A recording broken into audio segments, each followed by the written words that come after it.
Bismillahirrahmanirrahim. Nahmaduhu wa nusalli wa nusallimu ala rasulihil karim, amma ba'd. Qala an-nabiy sallallahu alaihi wasallam, tasahharu fa inna fis sahur barakah. Maksudnya, bersahurlah kamu kerana sesungguhnya pada sahur itu ada keberkatan. Hadis riwayat Al-Bukhari dan Muslim.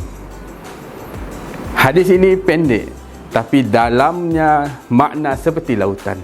Nabi tak kata kalau rajin bersahurlah, tapi Nabi kata bersahurlah, satu arahan. Tasahharu fi'il amar, maknanya sahur adalah satu arahan Nabi.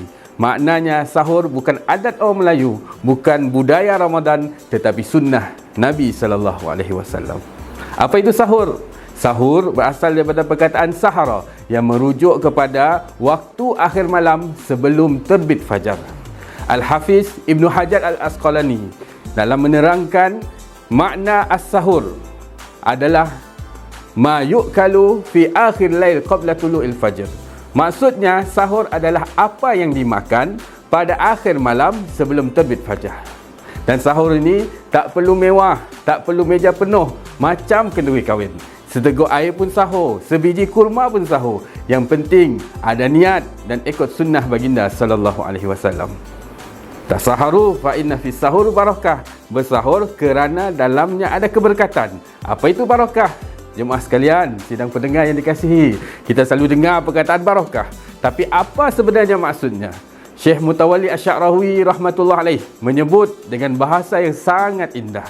Al-barakah hiya ayyu'tikallah aksar mimma tatawaqqa' minasyai'. Maksudnya apa? Barakah itu ialah apabila Allah memberi kepada kamu lebih daripada apa yang kamu sangka daripada sesuatu. Masya Allah. Itulah barakah. Bukan kuantiti, tapi kualiti yang Allah campakkan. Sidang pendengar yang dikasihi sekalian, maknanya barakah bukan tentang banyak, tapi tentang cukup dan melimpah dengan rahmat Allah. Barakah itu makan sedikit, kenyangnya lama. Tidur sekejap, badan segar. Gaji biasa, hidup tenang. Rumah kecil, penuh bahagia. Bahagia itu bukan barakah itu bukan angka. Barakah itu rasa. Kadang-kadang orang gaji besar tak cukup-cukup. Kadang-kadang orang makan sedikit tapi kuat bekerja sampai petang. Itulah beza antara banyak dan berkat. Banyak belum tentu berkat, tapi berkat walaupun sedikit mencukupi. Sidang pendengar yang dikasihi sekalian, kenapa sahur itu ada barakah? Sahur ini unik. Yang pertama, masa sahur adalah masa yang diberkati. Sahur berlaku di hujung malam, di mana Allah berfirman di dalam hadis qudsi bahawa Dia turun ke langit dunia dan bertanya, sesiapa yang memohon maka aku akan beri.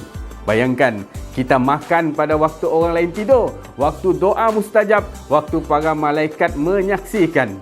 Jarang kita makan sambil malaikat mendoakan. Selalunya kita makan sambil tengok telefon layan WhatsApp. Yang kedua, hadis Zaid bin Sabit radhiyallahu an. Maksudnya, kami bersahur bersama Nabi sallallahu alaihi wasallam. Kemudian baginda bangun untuk solat. Jaraknya sekitar bacaan 50 ayat. Riwayat Al-Bukhari dan Muslim. Hadis ini menerangkan bahawa sahur yang terbaik adalah sahur yang hampir dengan waktu subuh, tidak terlalu awal dan tidak terlalu lewat. Sidang jemaah yang dikasihi sekalian, sahur bukan sekadar mengisi perut, tetapi mengisi kehidupan kita dengan keberkatan. Kadang-kadang hidup kita terasa berat, mungkin kerana kita mengejar banyak, tetapi lupa mencari berkat.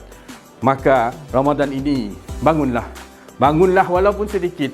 Minumlah walaupun seteguk air. Kerana mungkin seteguk air itu Allah letakkan kekuatan yang kita tak sangka.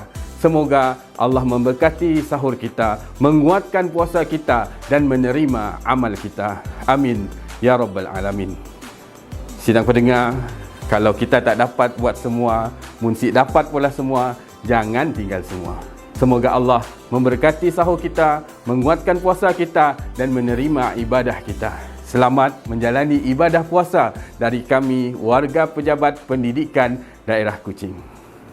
Terima kasih.